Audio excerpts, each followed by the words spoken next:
qu'il y avait des croisades. Hein? Alors, quand on était dans le champ de la croisade, c'était pas toujours confortable. Elle a des couilles, cette femme-là.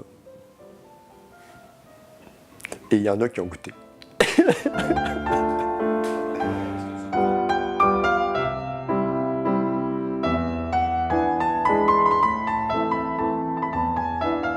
Quand papa est arrivé en Abitibi, il voulait travailler à la mine. Lui et mon oncle se sont fait refuser la mine de Rouyn-Noranda parce qu'ils ne voulaient pas engager des Canadiens français. Ils disaient qu'ils avaient la tête dure.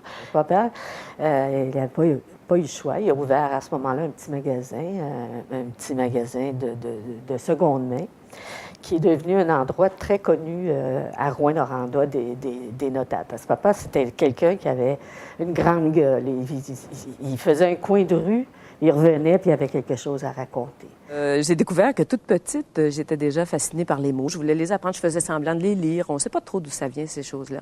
Et j'ai découvert aussi que c'était beaucoup rattaché à l'imprimé. J'ai commencé à écrire dans un journal étudiant. J'étais très jeune. J'ai pris la direction du journal étudiant de l'École normale à 16 ans.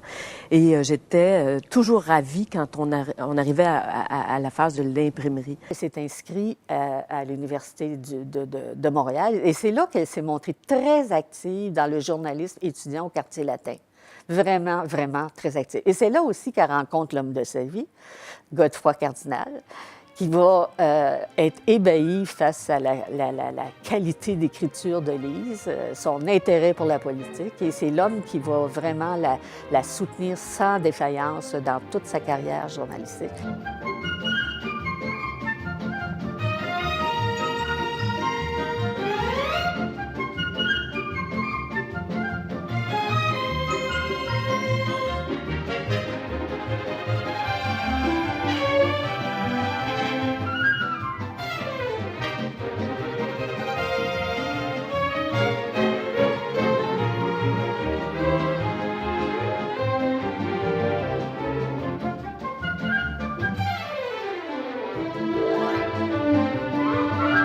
Moi, j'ai connu Lise Bissonnette à travers son compagnon, M. Godefroy Cardinal, qui était mon collègue à l'UQAM en éducation.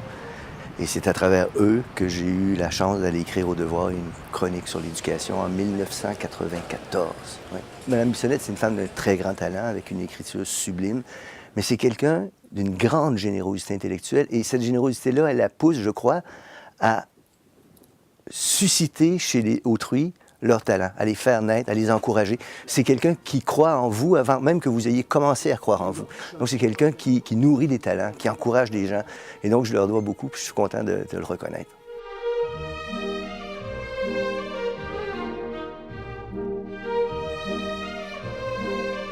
C'est tout à fait par hasard. Mon mari étant rentré au Devoir, Claude Ryan l'avait recruté aux pages économiques.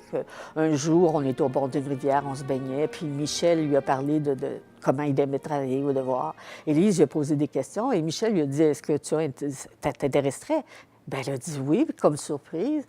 Et bien, Michel, il dit, je vais te présenter Michel Leroy. Elle pensait que ce serait beaucoup plus compliqué que ça, mais non, ça s'est super bien passé. Il l'a mis dans le secteur d'éducation, évidemment, puisque c'était sa force. Est-ce que vous pouvez nous expliquer les raisons qui font que les gens sont survoltés à ce point-là? Bien, les gens de Saint-Léonard sont les seuls à être dans leur situation au Québec à l'heure actuelle. Je suis arrivé au Devoir en mars 1974. Je venais d'être engagé comme chroniqueur municipal. Et on me donne un bureau, je me retourne, qui je vois en arrière de moi, Lise Bissonnette. J'ai dit, qu'est-ce que tu fais là? Parce que j'avais connu un peu dans les mouvements étudiants. Alors, ça fait 2 semaines ou 3 semaines que je viens d'être embauché. Et les filles, se trouver des postes dans les journaux, c'était pas toujours évident. Il y avait quand même des préjugés. Alors, elle a convaincu M. Ryan, donnez-moi ma chance, je vais vous montrer. Puis je pense que il a été convaincu très rapidement. 1 an et demi après son entrée, elle a été nommée correspondante parlementaire à l'Assemblée nationale.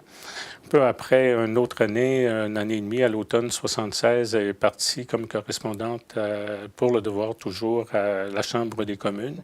En tant que journaliste, j'ai vu à l'Assemblée nationale à Québec et à Ottawa, où j'étais en poste, les journalistes être beaucoup plus durs avec les femmes, beaucoup plus cyniques aussi avec les quelques femmes députées. Il est revenu à Montréal comme éditorialiste, puis peu après, au début des années 80, 81, je crois, il a été nommé rédactrice en chef. Moi, je devais trouver un patron ou une patronne pour une salle de nouvelles qui était faite de personnages forts, d'intelligence remarquable et de gens qui avaient une culture politique, journalistique exceptionnelle. Je cherchais quelqu'un qui puisse gagner le respect de tous ces gens-là. Je me dis, la personne qui peut faire ça, c'est Lise Bissonnette.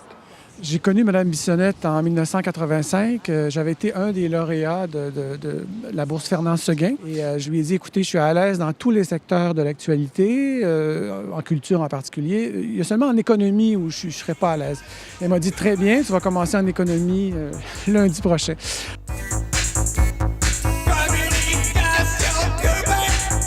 L'épisode de Lausière, c'était une période noire du Devoir. Lise Bissonnette, avoir une chronique ad lib dans le Devoir, il ne pouvait pas, dans le fond, supporter. Il y a eu un affrontement, puis, Lise a quitté, puis ça revenait un congédiement, en quelque sorte. Alors, moi, j'arrive en novembre 89, et quand j'arrive, il y a un journaliste par mois qui part. Et c'est vraiment la guerre avec M. Lausière. Et tout à coup, un nom sort, qui sera donc le remplaçant, la remplaçante. Ça sera Lise Bissonnette. C'est une femme, et c'est une femme qui a une réputation intellectuelle spectaculaire. C'est sûr que moi, j'ai pas été là quand elle était rédactrice en chef, donc c'est tout un personnage. Mme Bissonnette, c'est pas une femme qui est très facile nécessairement d'approche, ou donc elle peut être carrée. J'étais là le week-end où elle était venue faire ses boîtes, comme on dit. Et j'étais allé la voir et je lui avais dit avec toute ma candeur de jeune journaliste, Mme Bissonnette, vous êtes mon idole, vous êtes la plus grande plume au Québec, ce que je pense encore. En fait, je lui avais montré ma tristesse de la voir partir, alors que dans la salle, il y avait certains journalistes qui avaient ouvert le champagne. Donc, il y avait quand même des souvenirs du temps qu'elle était rédactrice en chef, mais il y avait surtout un immense soulagement parce qu'enfin, avec elle, le Devoir allait redevenir le Devoir.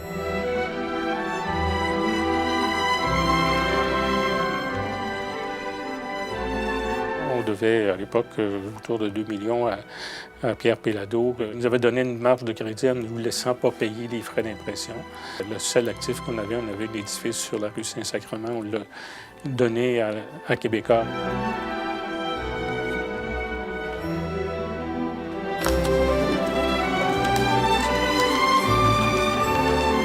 C'était très, très agréable.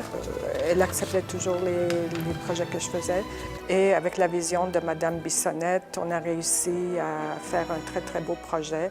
Et finalement, le Devoir, un an plus tard, avait non seulement augmenté ou doublé son lectorat, mais avait gagné aussi énormément de prix comme étant le plus beau journal du monde. Quand elle a quitté le Devoir en 1998, j'avais dit, pour résumer, que Lise avait refondé le Devoir. Et je pense que c'est vraiment ça. S'il n'y avait pas eu Lise Bissonnette, le Devoir n'existerait plus aujourd'hui. Ça, on peut en être très, très sûr. Le Conseil des ministres a nommé hier matin Mme Bissonnette, PDG de la Grande Bibliothèque du Québec. D'abord, moi, ce projet-là, je le portais en moi aussi, là. Moi, j'ai été élevé comme elle, dans une région, comme on disait à l'époque, éloignée. Et il n'y avait pas beaucoup de livres. Une des premières choses que j'ai dites à mes collaborateurs quand je me suis assis avec eux, quelques jours avant mon assermentation comme premier ministre, que je voulais faire une grande bibliothèque. Il fallait d'abord quelqu'un qui y croyait. Deuxièmement, qui était capable de défendre le projet, qui avait assez de vigueur intellectuelle, d'autorité morale et de crédibilité pour porter l'argument. Et puis, il fallait également quelqu'un qui avait de la poigne. Bien là, on s'est dit, mais qui peut diriger exactement et créer cette institution, la diriger avec la vision qu'il faut pour que notre ambition, en fait, là, de démocratiser la culture, la lecture et le livre soit accomplie. Et très franchement, le nom de Lise Bissonnette s'est imposé. Moi, je l'appelais Ramsès. Ramsès était un bâtisseur, un constructeur, un visionnaire, un très grand pharaon.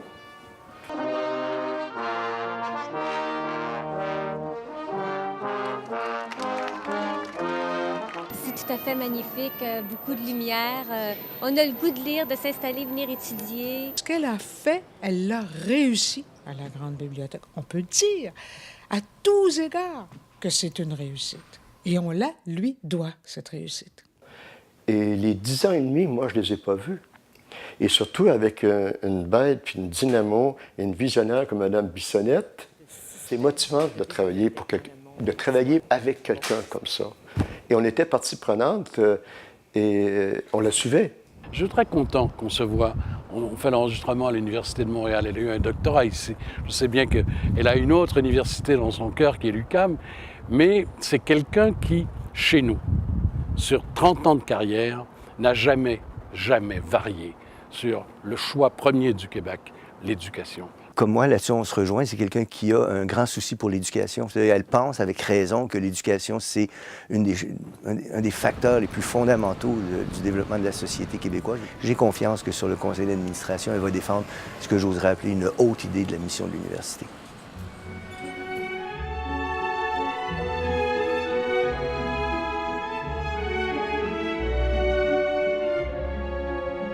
Je suis contente de voir qu'elle est revenue dans les médias, à Radio-Canada l'après-midi. Et c'est une très bonne nouvelle parce que sa voix, à mon avis, doit être entendue. Avec Yves Boisvert et Michel Auger, ça fait un trio extraordinaire, le trio le plus fort, probablement depuis Lafleur, Schott et Lemaire.